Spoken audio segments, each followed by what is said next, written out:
আমি মিডিয়ার মাধ্যমে আমার আসনের মানুষ সহ বাংলাদেশের মানুষ সহ বিশ্বের মানুষকে জানাতে চাই, সবাইকে আমরা আহ্বান জানাচ্ছি। আমার এ বিষয়ে যেহেতু আজ 3 দিন ধরে রাতে অনেকে ঘুমাতে দিচ্ছেন না, কানাডা থেকে, সিঙ্গাপুর থেকে, মালয়েশিয়া থেকে, আর ইন্ডিয়া তো আছেই, আর আমাদের এলাকার আসনের ভেতরে বহু মানুষ এই 3 দিনে যেহেতু একটা উদ্যোগ নিয়েছি, তো এই কারণে এরা নড়ে চড়ে বসেছে।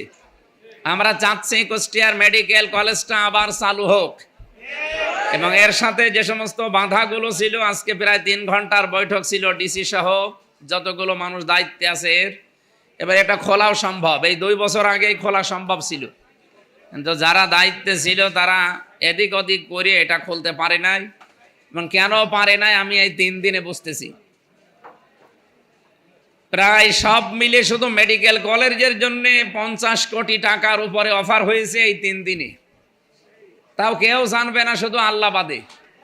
আমি বলেছি না 50 কোটি কেন, 100 কোটি কেন, পুরা কুষ্টিয়া লিখে দিলেও আমি আমার জায়গা থেকে এক চুল নড়ব না। কারণ এই 5 বছর যদি দায়িত্বে থাকি, 5টা টাকা যেন না বাড়ে সেই রকম ভাবে চলতে চাই। আপনারা সাহায্য করবেন না? হ্যাঁ, আমার আশপাশে আমার আত্মীয় পরিচয় হোক, দলীয় পরিচয় হোক, আর বিরোধী যারা আছেন, কেউ যদি আমার নামে কিছু করতে চান, আমি যদি জানতে পারি তার কিন্তু খবর করে ফেলবো। এই জন্য ওই কাজ কেউ ভুলেও করবেন না। জায়েজ বাদ দিয়ে না জায়েজ কোনো পথে আমরা যেতে চাই না। আল্লাহ রাব্বুল আলামিন ভালো কাজে যদি আমরা থাকি, অবশ্যই তিনি আমাদেরকে সাহায্য সহযোগিতা করবেন, এটা আমাদের ঈমানের বিশ্বাস।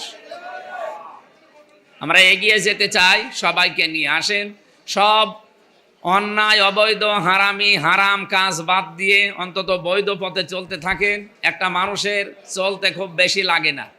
এই যে আপনারা যারা শ্রমিক, এত অল্পেই তুষ্ট হয়ে যান, অনেক আহামরি কিছু লাগে না। সুতরাং যাদের আহামরি কিছু লাগে তারা এই জেলা থেকে, এই আসন থেকে বের হয়ে অন্য কোনো জায়গায় করবেন। আমরা চেষ্টা চালাবো সঠিক থাকার। আল্লাহ যেন আমাদেরকে সাহায্য করেন এবং সহযোগিতা করেন।